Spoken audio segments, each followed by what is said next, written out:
Assalamualaikum warahmatullahi wabarakatuh. Waalaikumsalam warahmatullahi wabarakatuh. Alhamdulillah, alhamdulillah rabbil alamin.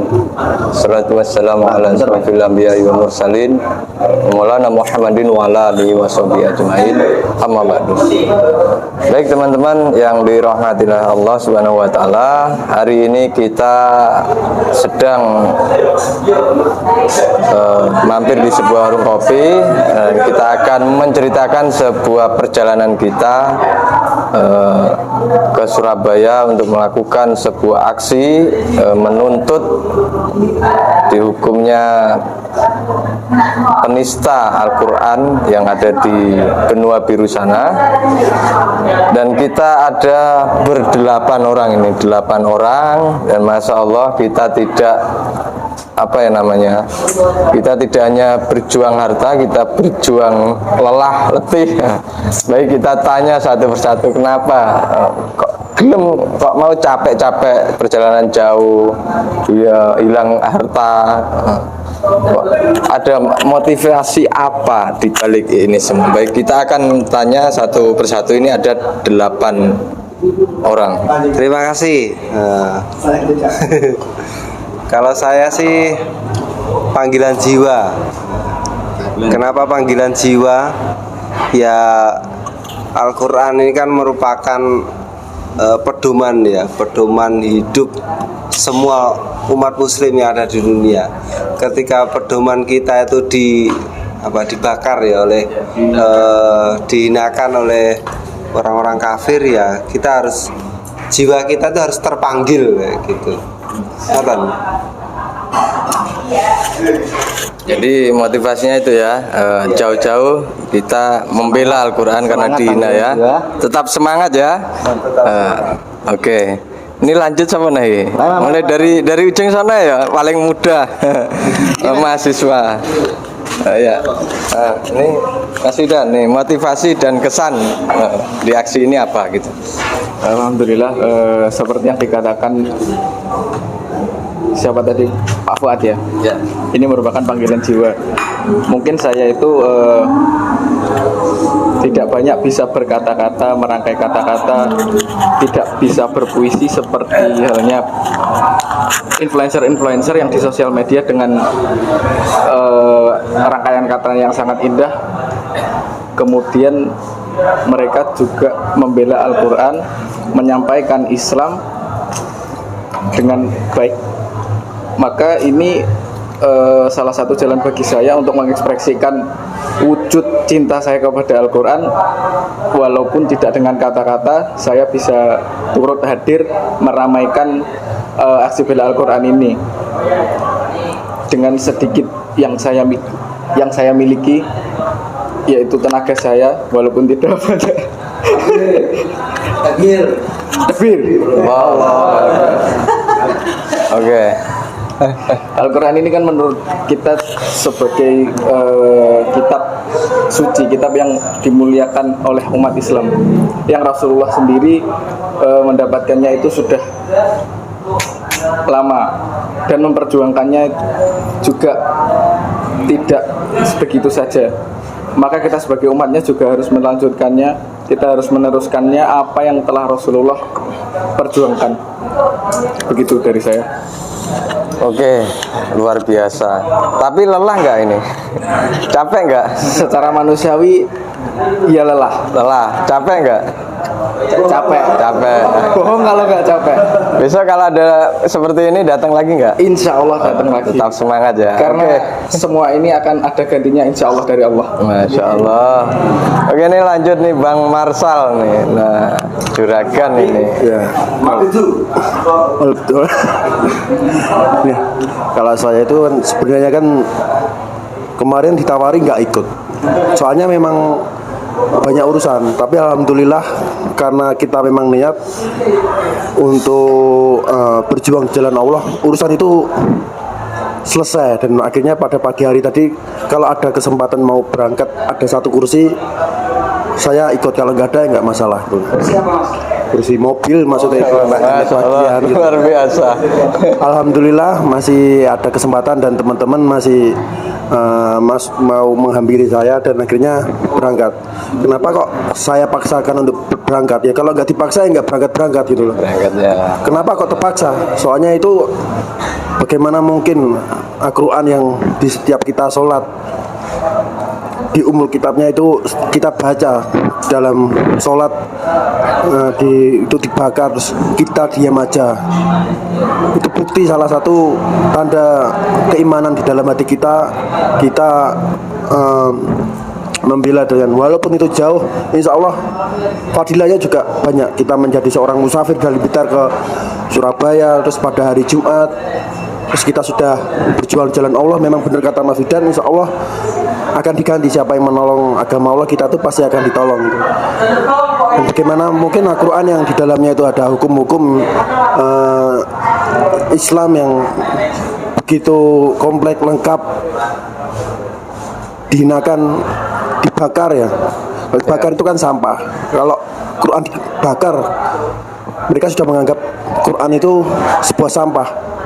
Kita tuh sudah menghafalnya, kita membacanya, menafsiri, bahkan menasihati saudara-saudara kita, teman-teman kita itu dengan Al-Quran yang semena-mena itu dibakar oleh orang kafir. Kenapa kita berangkat? Jika kita tidak berangkat, lalu siapa lagi yang membela Quran? Kita itu di zaman yang hukum-hukumnya itu tidak menggunakan Al-Quran, sehingga ketika Quran dibakar, pemimpin kita tuh diam. Kenapa diam? Ya, soalnya kita tidak menggunakan aturan-aturan dari Quran. Untuk itulah kita berangkat dan berharap setelah ini hukum-hukum Allah itu segera menerapkan aturan-aturan Quran. Harapan saya seperti itu, agar umat Islam itu tidak digerogoti lagi sama orang-orang kafir, dan kita tuh menjadi muslim yang bersatu, jangan terpecah belah. Mau berangkat, sudah berangkat sampai nganu masih dilokne kayak gini kayak gitu, sia-sia loh. Kita tuh jika ada yang mengatakan seperti itu, tanya, pesan Buya Hamka, jika agamamu dihina maka ganti bajumu itu dengan kain kafan. Itu perkataan ulama itu. Walaupun saya itu nggak pinter agama, tapi saya itu marah jujur jika Al-Quran itu dibakar seperti itu. Mungkin seperti itu Mas Fendi. Untuk kesan di acara itu gimana? Kesan Acaranya luar biasa. luar biasa. Di mana di situ berbagai ormas bersatu. Kenapa bersatu? Soalnya mereka mungkin sudah muak ya dengan aturan sistem ini. Ketika bendera-bendera ormas dibakar marah, tapi kenapa Al-Quran yang setiap hari kita baca dalam sholat kok diam aja gitu? Ya. Mungkin seperti itu Mas Didi. Baik, luar biasa, Masya Allah. Oke, ini ada Mas Setiawan alias Mas Wawan nih. Ini jauh-jauh meninggalkan rumah, ini ada tanggungan di rumah yang sebenarnya nggak bisa ditinggalkan ya. Tapi Masya Allah, Mas Wawan berniat kuat untuk datang untuk membela Al-Quran, dan pekerjaan di rumah pun ada yang ngatur. Baik, motivasinya apa Mas? Kalau saya motivasinya ya nggak beda sama teman-teman ya, itu panggilan jiwa. Memang sih pertamanya itu mau berangkat enggak. Untungnya ada teman ya masih senior saya, dikasih roastingan yang cukup panas, membakar kemana-kemana, akhirnya ya sudah. Akhirnya saya berangkat, jiwanya tergugah. Bagaimana nggak tergugah kan? Seperti kita punya tokoh dihinakan, terus punya bendera dihinakan saja marah, apalagi Al-Quran yang langsung dibakar itu. Kalau tidak marah ya kebacut jenengnya, berarti pol-polan kebacut ya. Berarti gimana Islam Anda seperti itu? Walaupun sebenarnya capek ya, aku nggak kurang Pak, emosi aku kurang, sangat emosi gini. Ya benar.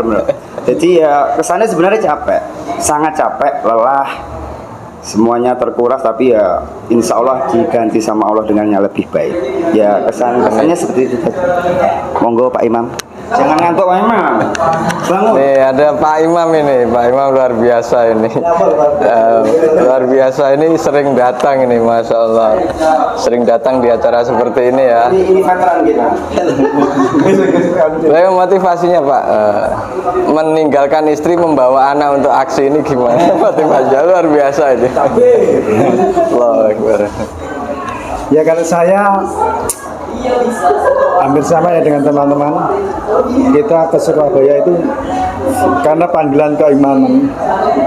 Kalau kita merasa iman kepada Al-Quran sebagai kitab rujukan, kitab pedoman kita selama hidup di dunia untuk mencapai kebaikan atau mencapai keridhaan Allah, kita harus menjaga Al-Quran. Ya. Kalau hari ini atau kemarin itu Al-Quran dihina, kita harusnya harus membela.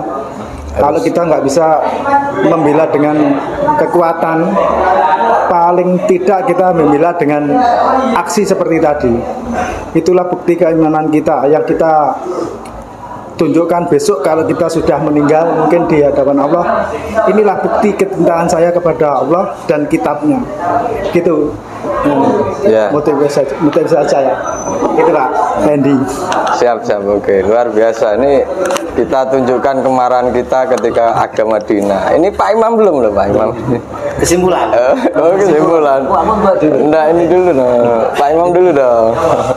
Ya, Pak Imam, sayuti, Masya Allah. Ini veteran lagi. Iya. Motivasi. Sebetulnya semangat saya itu karena teman-teman. Jadi terutama panggilan jiwa. Iya. Sebetulnya kemarin itu seharian saya tuh kerja itu capek sebetulnya. Terus malam jam seberapa? Jam 11 itu ditelepon sama. Terus aduh, tapi alhamdulillah hari ini capek saya, lelah saya menjadi alhamdulillah jadi berkah. Semoga lelah kita menjadi lillah ya. Semoga menjadi berkah.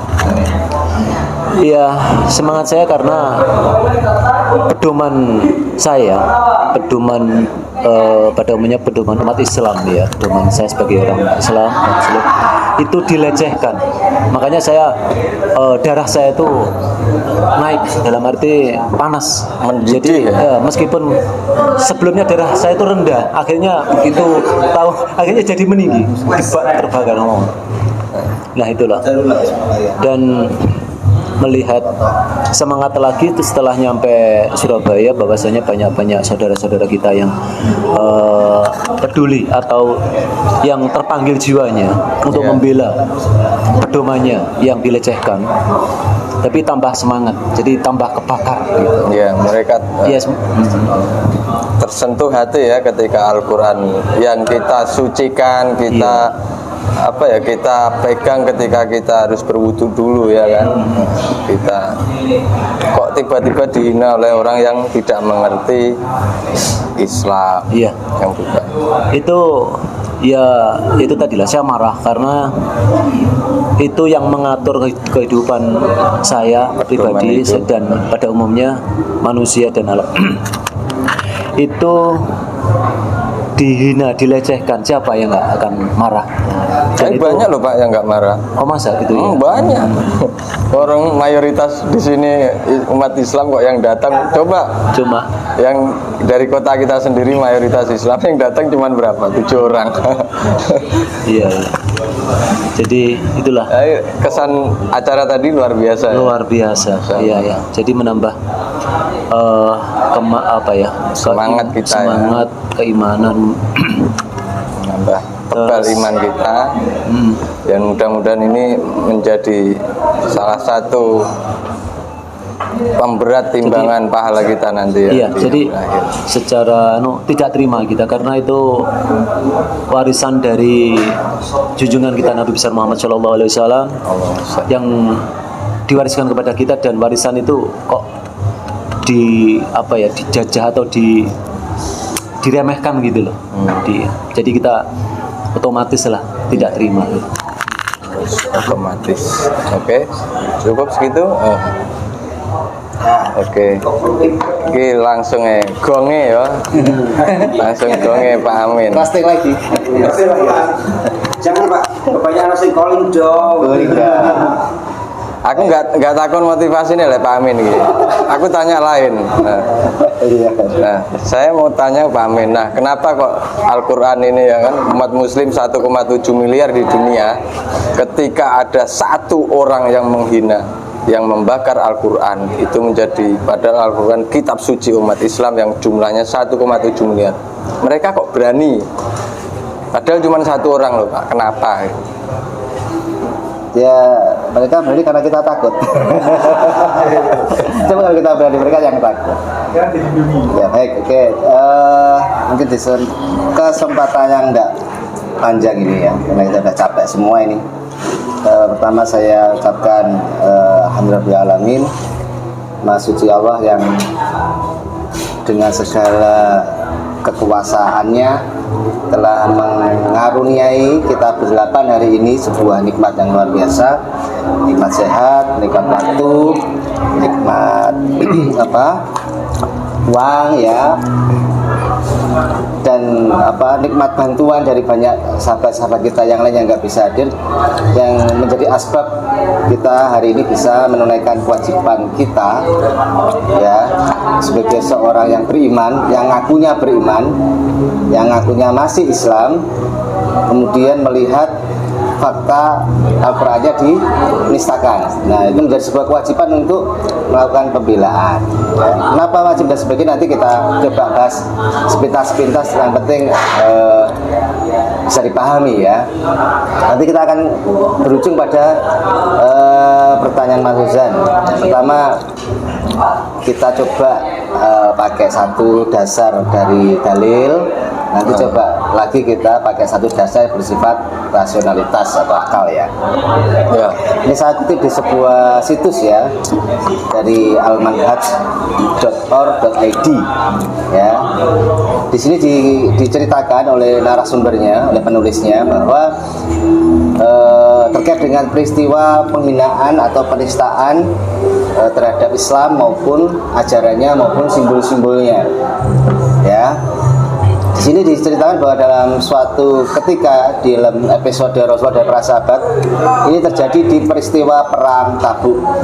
Jadi pada saat perang Tabuk itu sebagian kaum munafikin ya, jadi Rasulullah itu kalau berjihad itu anggota pasukan itu kan macam-macam, ada orang beriman, ada orang-orang munafik yang memang diwajibkan untuk berangkat.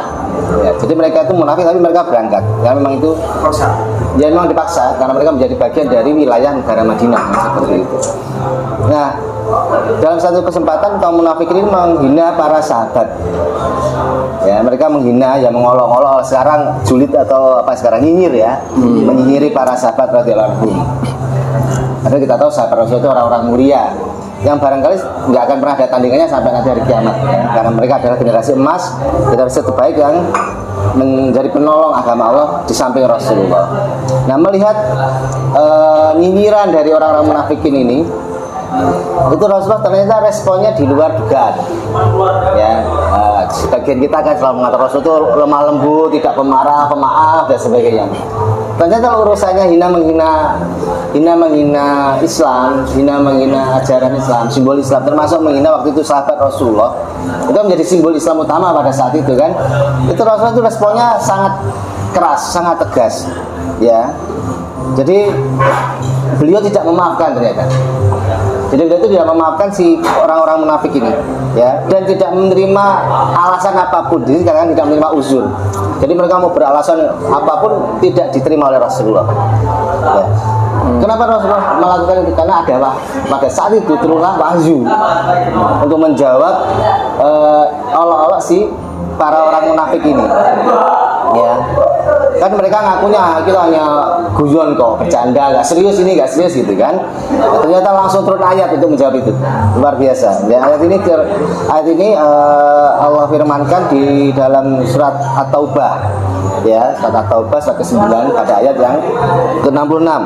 Coba kita krepek ya, karena bukan Ustaz boleh krepek ya. Nggak apa soalnya. Kita baca pelan-pelan ya. A'udzubillahi minasyaitonir rajim. La ta'tadiru ya, qad kafartum ba'da imanikum in na'fu an ta'ifatin minkum nu'adzib ta'ifatam bi annahum kanu mujrimin ya. Saya ulangi lagi ya. La ta'tadiru qad kafartum ba'da imanikum in na'fu an ta'ifatin minkum nu'adzib ta'ifatam bi annahum kanu mujrimin. Artinya dan agak noise gak apa-apa ya. Ya. Dan jika kamu tanyakan kepada mereka, yaitu orang-orang yang munafikin itu, tentang apa yang mereka lakukan itu, tentu mereka menjawab, sesungguhnya kami hanya bersenda gurau, ya, dan bermain-main saja. Katakanlah Muhammad, jadi Allah menyuruh Nabi Muhammad mengatakan, ya, katakanlah Muhammad. Lalu Rasulullah itu berkata, retorika ya, secara retoris, nggak butuh jawaban pertanyaan Rasulullah ini. Apakah dengan Allah, ayat-ayatnya dan Rasulnya, ya, kamu selalu berolok-olok, ya,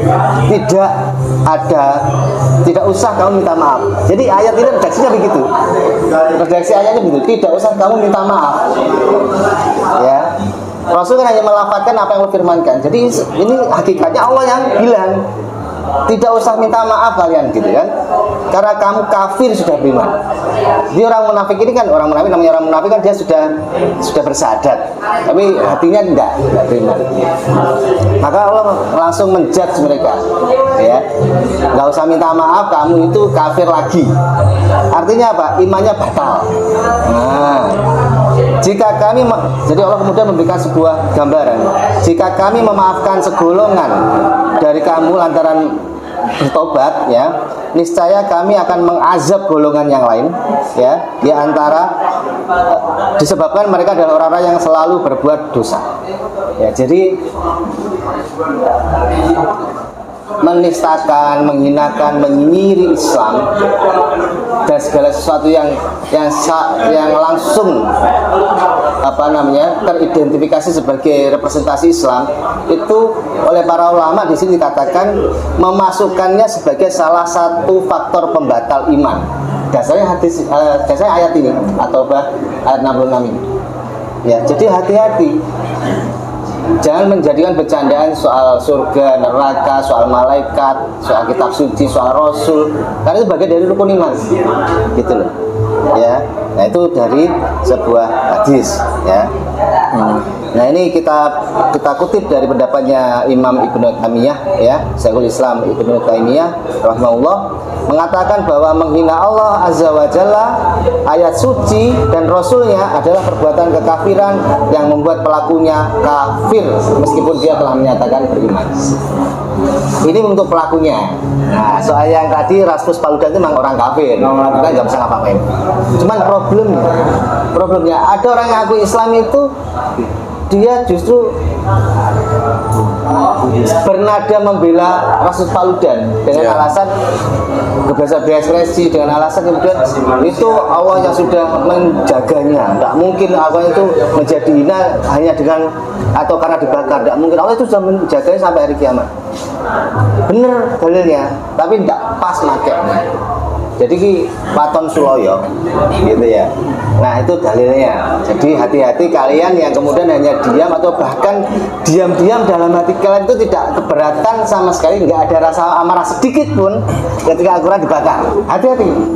Termasuk ketika kemarin Nabi Muhammad dikartunkan atau Nabi Muhammad diprofilkan sebagai seorang yang negatif, yang hina, yang pedofil, yang tukang nikah, yang hiperseks. Itu kalau kalian itu hanya diam atau dalam hatinya itu tidak ada rasa keberatan atau bahkan mungkin terbersit membenarkan, mengiyakan karena kebodohan kalian, hati-hati. Tanpa kalian sadari, tanpa kalian nyatakan pun di hadapan Allah, iman itu sudah batal. Dan kalau nggak tobat, nggak sadar lagi, bahaya tuh rasa mati dalam kondisi seperti ini. Ini dalil, bukan saya, bukan kita yang ngomong ya, dalil. Ya, kalau tidak bisa tanyakan Ustaz Mullah. Ya, oke. Kemudian kita pakai yang kedua, dalil rasional. Jadi dalilnya ayat, sekarang dalil rasional. Oke. Nanti ujungnya jawabannya Mas Pendi. Mas Bidan, kopi susunya enak. Yang bisa merasa enaknya itu apa? Lidah. Oke. Lidah. Saya tanya, pas pilek kira-kira seenak itu enggak kopi susunya? Meskipun lidah merasakan manis. Enggak. Kenapa? Karena nikmatnya makanan atau minuman itu kombinasi antara kecapan lidah dan normalnya aroma hidung yang mencium aromanya gitu Ya. saya naik satu ini Mas Fuad buntut itu loh gak jadi enak ya enak tapi gak patah enak gitu. Itu baru Allah cabut nikmat penciuman sehingga membuat kopi yang enak jadi gak terasa enak ya. Kakinya masih dua, Mas Wawan. Masih, alhamdulillah. Ya, mata melihat. Alhamdulillah. Telinga mendengar. Alhamdulillah. Mas Marsal, iya toh? Jantung masih sehat. Paru-paru sehat. Lambung sehat. Lambung sehat, ya. Masih bisa melayani istri dengan baik. Oh, luar biasa. Ya itu pertanyaan lain. Kalau Pak soal Pak itu. Ya. Saya cuma mau nanya, yang bikin itu semua yang enak-enak tadi itu siapa yang bikin itu? Yang bikin jantungmu berdetak dan Ya Allah. mengalir, kakimu bisa melangkah, tangan bisa bergerak memegang, telinga mendengar bla bla, lidah mengecap dan sebagainya, siapa? Allah. Ayo, ada nggak jawaban selain Allah kira-kira? Tidak ada. Ada nggak? Nggak ada. Nah, kalian yang nyinyiri aksi belakangan, siapa yang buat kalian itu bisa mengetik jarimu, ngetik jempolmu, ngetik di Facebook, di TikTok terus nyinyiri kita itu siapa yang bikin jarimu bergerak itu? Ya Allah. Yang buat otakmu bisa berpikir itu siapa? Allah. Allah. Nah, Allah itu omongannya, firmannya itu tertulis di mana? Tertulis di mana? Di Al-Quran. Ya Al-Quran itu. Jadi setiap huruf, every single letter in the Holy Quran itu adalah ucapan Allah, bukan ucapannya Muhammad, bukan ucapannya ulama, bukan ucapan siapapun, bukan ucapan kita. Itu ucapan Allah yang kemudian sudah memberikan kita di semua loh. Termasuk memberikan kalian itu nikmat bisa ngetik untuk menjuliti kami yang di Al-Quran. Itu Allah, kata-katanya itu tertulis di situ. Ayo kamu mau bilang, itu kan hanya print-printan hasil percetakan, semua itu bisa dicetak. Oke. Tapi yang dicetak itu adalah ucapannya Allah. Dan kamu tadi pakai ayat misalkan Allah yang akan menjaganya. Ya karena Allah menjaganya, itulah kemudian apa yang kamu baca di Quranmu hari ini itu sama persis dengan diterima Rasulullah itu 1400 tahun yang lalu. Gak ada yang ditambah, gak ada yang kurangi. Persis, hanya cara penulisannya berbeda dengan beberapa jenis mushaf, tapi intinya sama persis, tidak ada perubahan sedikit pun. Itu ucapannya Allah. Terus tiba-tiba terus ada orang dengan entengnya, dengan angkuh dan ponganya, arogan membakar gitu. Kalau kamu nggak percaya, sini bajumu bawaan satu tak bakar sini. Tak bakar di depanmu sudah. Atau mana? Kamu dulu mondok pesantren Kitab Kuning, bawa sini Kitab Kuning tak bakar. Mana enggak kamu? Atau emblem-emblem yang kamu banggakan di baju doremu itu bawa sini tak bakar. Sak baju-baju ini. Marah enggak kamu? Marah. Terus kalau ada Quran dibakar, kamu itu sok alim, sok gentle, sok pemaaf. Kuno. Ganti aja baju putih. Apa yang kamu lakukan itu sudah dilakukan oleh kamu munafik zaman Rasulullah. Kelakuan itu sama dengan mereka yang ngaku beriman tapi mendiamkan atau bahkan berolok-olok bercanda dengan ayat Al-Quran. Gitu loh. Ya kan? Benar nggak? Itu kuno, perlakuan itu kuno. Benar nggak? Kuno. Gitu loh. Iya, kita juga kuno Pak, karena Rasul dulu membela. Tapi kunonya kita kuno yang baik. Ya kuno yang dulu kok, gitu loh. Ya. Jadi, mohon maaf ya. Kita itu bukan ustadz, kita itu bukan malaikat, kita bukan orang suci, kita berdosa kok. Kita banyak melakukan dosa. Tapi saat dosa-dosa yang pernah kita lakukan, kita tuh marah kok, orang dibakar, marah. Dan marah itu nggak bisa kemudian hanya diam. Marah itu harus kita tunjukkan supaya orang lain itu juga ikut marah. Karena kalau orang lain itu marah, banyak semuanya marah, orang-orang kayak Palu ini takut. Palu dan sejenisnya itu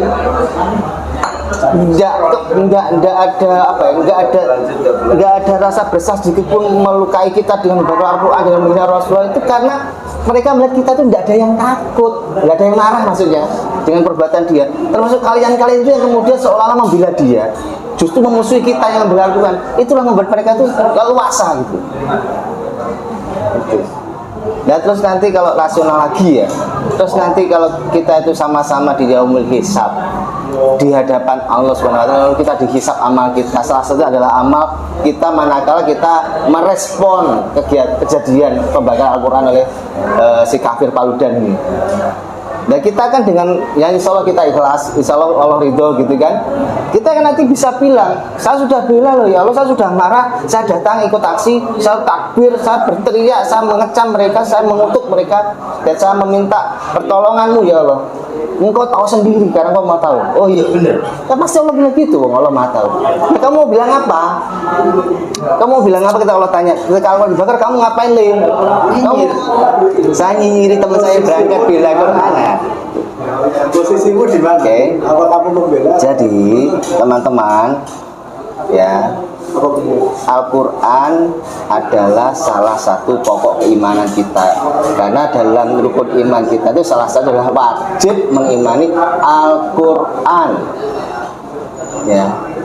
Jadi kalau imannya masih sehat, akalnya masih waras, otaknya masih benar, kalau salah satu pokok keimanan yang kemudian menjamin dia itu nanti bisa masuk surga, kita masuk surga jaminannya iman gitu loh. Hilang iman kita satu, itu nggak masuk surga loh kita, gitu kan. Terus kemudian kalian bilang iman kepada Quran, tapi kalian itu nggak mau bela Quran, nggak mau marah, atau bahkan justru nyinjiri kami yang marah. Terus pertanggungjawaban imanmu tuh di mana? Gitu loh. Jadi karena ini rukun iman, maka panggilan jiwa, semangat mengalahkan apapun, ya itu yang sewajarnya, itu yang sewajibnya, yang itu yang sewarasnya dilakukan oleh orang beriman. Gitu. Nah kalau kemudian ditanya kenapa kemudian mereka itu bisa leluasa, ya karena mereka tidak takut sama kita. Gitu. Nah kitanya apa ya nggak takut Pak, kita berani. Cuman masalahnya si Paludan ini di backup oleh negaranya, bahkan oleh teman-teman negaranya, Swedia, Denmark, ya Belanda, itu membela dia. Nah sementara negara kita cuman ngecam, manggil dubes, setelah itu apa? Tidak ada apa-apa. Bahkan si Paludan kan mengancam, koar-koar, saya akan membakar Quran setiap hari Jumat selama Swedia tidak dimasukkan ke NATO. Apa urusannya sama Quran nggak masuk NATO itu loh? Terus negara kita tuh hanya panggil dubes, terus apa? Padahal harusnya kita nggak usah ngomong negara khilafah atau apa. Seharusnya presidennya orang Islam, Jokowi kan orang Islam, menterinya wakil presidennya kiai, menterinya ya sing Islam, anggota DPR ya semuanya juga banyak yang Islam. Wong kita ini mayoritas Muslim, itu bisa kok. Langkah-langkah diplomatik itu dilakukan bisa. Panggil dubesnya, kalau itu nggak dihentikan, nggak dikasih sanksi yang tegas, putus hubungan diplomatiknya. Kalau nggak mempan, diusir diplomatiknya. Kalau nggak mempan, boikot semua produknya, putus semua hubungan perdagangan, ekonomi dan sebagainya. Itu ngepir itu pasti, itu loh. Ya, saya khawatirnya nanti presiden dan teman-temannya itu sama seperti yang nyinyirin kita. Itu saya khawatirnya itu. Maka apa terus solusinya? Ini sudah nyampe solusi belum ini? Hah? Atau ada mas bertanya lagi? Ya langsung penutup. Solusi ya? Solusi. Solusinya ya pertama solusi jangka pendek begini nih. Tunjukkan kemarahan pembelaan kita dengan aksi, protes. Kita nggak bisa merubah dengan tangan kekuasaan karena kemungkaran, maka kita pilih opsi yang kedua yang agak rendahan dikit, dengan lisan, bersuara, menunjukkan pembelaan. Jangan milih yang ketiga. Kalau yang ketiga itu at-afu iman, selama-lamanya iman. Masa kita mau jadi level selama-lamanya iman? Yang bersuara, oke? Jangka pendek. Jangka menangannya kita membuat sebuah gerakan seperti aksi, tulisan, konten di sosial media untuk membangunkan kesadaran bersama. Kesadaran seperti kita sadarkan hari ini, seperti yang disadari oleh Mas Fidan, Mas Marsal, Mas Wawan, Pak Imam saya, Mas Fuad, Pak Imam Sayuti, Mas Medi pun punya kesadaran sama hari ini. Dan ini harus kita tularkan gitu. Itu jangka menengahnya begitu. Ya sehingga kenapa? Nanti kalau semakin banyak yang marah, kayak Paludan ini pasti takut. Gitu, pasti takut. Lama-lama banyak yang marah dikeruyuk ini nanti gitu kan seperti itu. Nah, jangka panjangnya tadi kuncinya Karena Paludan itu seangkuh itu, searogan itu karena di backup oleh negara, maka jangka pendek, menengah kita itu harus dilengkapi dengan jangka panjangnya. Itu apa? Dengan perjuangan supaya kita punya negara yang membackup kita sepenuhnya. Kita itu orang Islam ya, menjaga kita sebagai kaum muslimin, kaum mukminin, menjaga Al-Quran sebagai pedoman hidup kaum mukminin, ayat-ayatnya Allah, firman-firman Allah, menjaga citra, menjaga profil Rasulullah Muhammad, manusia paling mulia seluruh dunia, seluruh masa, tidak dihinakan. Menjaga kesucian tanah-tanah haram, menjaga tempat-tempat seperti Masjidil Aqsa, Masjidil Haram, Masjid Nabawi, wilayah kaum muslimin dari cengkeraman-cengkeraman penjajah kapitalis global. Apa itu? Ya, memperjuangkan negara yang seperti itu, yang dalam Islam disebut dengan imamah atau imarah atau keemiran atau khilafah, yang dengan satu pemimpin umum bagi seluruh kaum muslim sedunia ini nanti akan menjadi junah perisai bagi kita, pelindung bagi kita dari orang seperti Rasus Paludan. Ya, perang sudah. Ya. Kan tadi 1,7 miliar. Dunia itu Eropa itu cuma berapa sih? 1,7 miliar itu separuhnya aja berangkat jihad selesai. Seperti pasukannya Al-Mutasimbillah ketika mengepung kaum kafir Amuria itu. Ujung pasukannya di pintu gerbang Amuria, ekor pasukannya masih di pintu gerbang Baghdad. Luar biasa. Atau kegagalan Sultan Abdul Hamid II ya di masa-masa Utsmani, yang dengan sisa-sisa kekuatan Utsmani pada saat itu masih berani mengancam Inggris dan Prancis yang akan menggelar drama Voltaire tentang sosok Rasul akan dihinakan di pementasan drama itu. Buktinya kecil kok Prancis sama Inggris saat itu. Padahal Utsmani sudah lemah, ada the segment of Europe. Gitu. Tapi dengan ancaman serius, tegas, tak kirim pasukan untuk menggempur negaramu kalau kamu tetap menghina Rasulullah. Mereka kecil, nggak jadi itu pentasnya.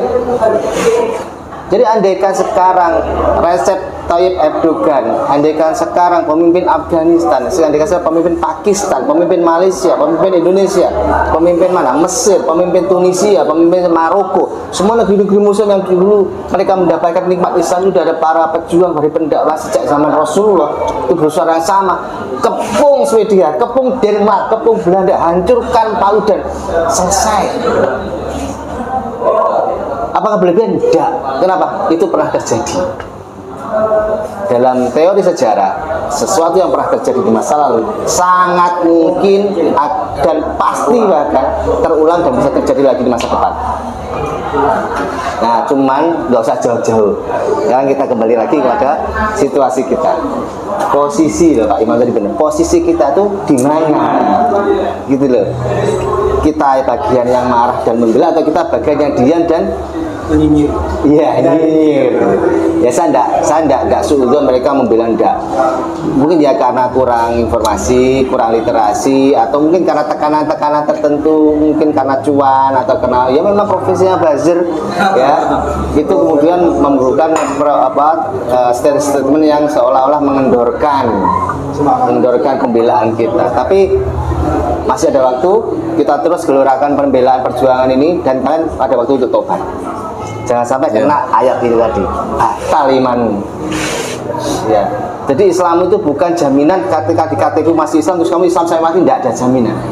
Itu yang jamin cuma negara, dan negara bukan negara Islam. Masuk KTP agama Islam, tidak ada jaminan kamu mati dalam keadaan Islam. Ketika apa? Ketika hal ini kamu lalaikan gitu loh, terjebak pada perbuatan yang tidak disadari membatalkan keimanan. Wah, bahaya pol gitu kan. Ngeri. Jadi kita semangat teman-teman, kita hidup tidak lama ya.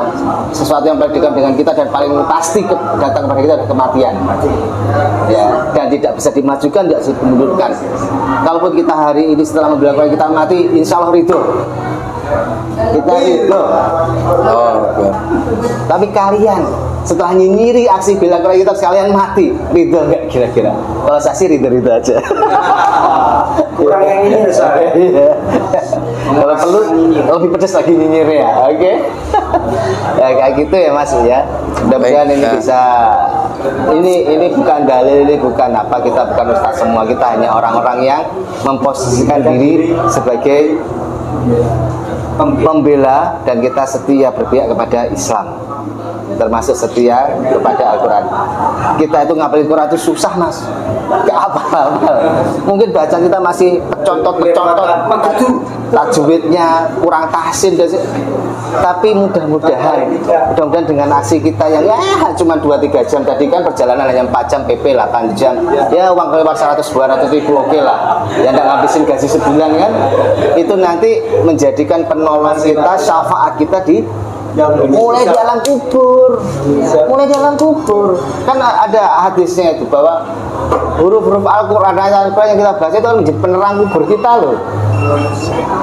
Bayangkan nggak perlu sampai ke masar, dikuburkan kita itu udah tertolong oleh ayat Al-Quran gitu. Ya mungkin kita nggak bisa baca setiap hari, ya mudah-mudahan nanti dengan pembelajaran Quran ini, ya Quran itu akan menjadi cahaya lampu merkuri wadang dalam kubur. Makanya jangan saya ya orang-orang bambah kita, orang Jawa dulu selalu ngomong apa yang dengan orang mati, jembar kubure padang dalan ini. Dengan apa padang dalan itu? Salah satu dengan amal kita membaca ayat-ayat Quran. Membacanya saja kemudian kita mendapatkan padangnya kubur, apalagi bela. Ini padangnya kubur, padangnya masar, padangnya surga. Iya, apalagi nanti diterapkan salah satu dalam bentuk penerapan Al-Quran itu hukum-hukumnya dalam bentuk institusi negara. Sehingga nanti ada orang-orang seperti Paludan, orang-orang seperti Charlie Hebdo, orang-orang yang mungkin di negara kita juga ada yang suka nyinggir itu ya, si Abu Gosok itu dan teman-temannya itu bisa ditebas sama askarnya khalifah kalau nggak mau tobat ya. Itu yang paling penting kayak ya, paling penting itu. Kita merindukan itu nggak? Rindu. Insya Allah kita akan menjumpainya tidak lama lagi. Allah Akbar.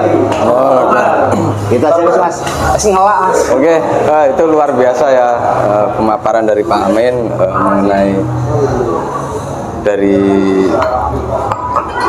apa ya?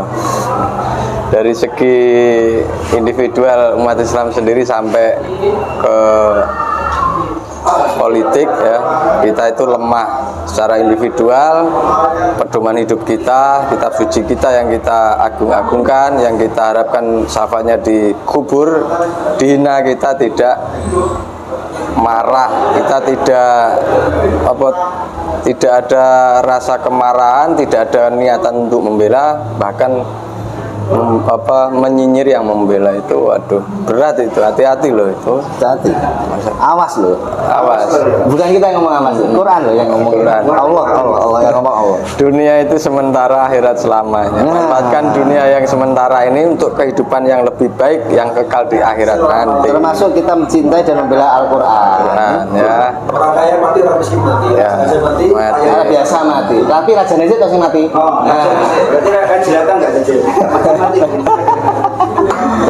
Oke, teman-teman, sekian dulu diskusi kita mengenai penghinaan Al-Quran oleh Paludan di negeri di benua biru sana, di negeri jauh ya. Mudah-mudahan ini memberi wawasan baru, memberikan kesadaran kepada kita semua untuk selalu menjaga Al-Quran kita, untuk selalu membela Al-Quran kita ketika Al-Quran dihina. Bukan hanya Al-Quran, banyak sekali ajaran-ajaran Islam, bahkan Nabi kita yang dihina, kita tidak bisa apa-apa ya. Kok tidak bisa apa-apa, sadar ya, kadang enek sing ora sadar kok malah. Semaput loh. Terlalu tidur terninak bobokan dengan dunia yang fana ini. Dunia ya. Baik, kalau bermanfaat pasti bermanfaat dan share sebanyak-banyaknya ya. Terima kasih. Jalan mana? Kalau ada ya sinilah. Subscribe, like, comment, share. Like, comment, share ya. Bila ada kata salah dari kami mohon maaf karena kami hanyalah makhluk yang tidak jauh dari luput ya. Mudah-mudahan ini menjadi pemberat amal kita nanti di akhirat. Amin amin ya rabbal alamin. Kita akhiri dengan istighfar 3 kali dan kafaratul majelis. Astaghfirullahaladzim, astaghfirullahaladzim, astaghfirullahaladzim. Subhanakallah wa bihamdika asyhadu an la ilaha illa anta astaghfiruka wa atubu ilaik. Assalamualaikum warahmatullahi wabarakatuh. Takbir. Allah.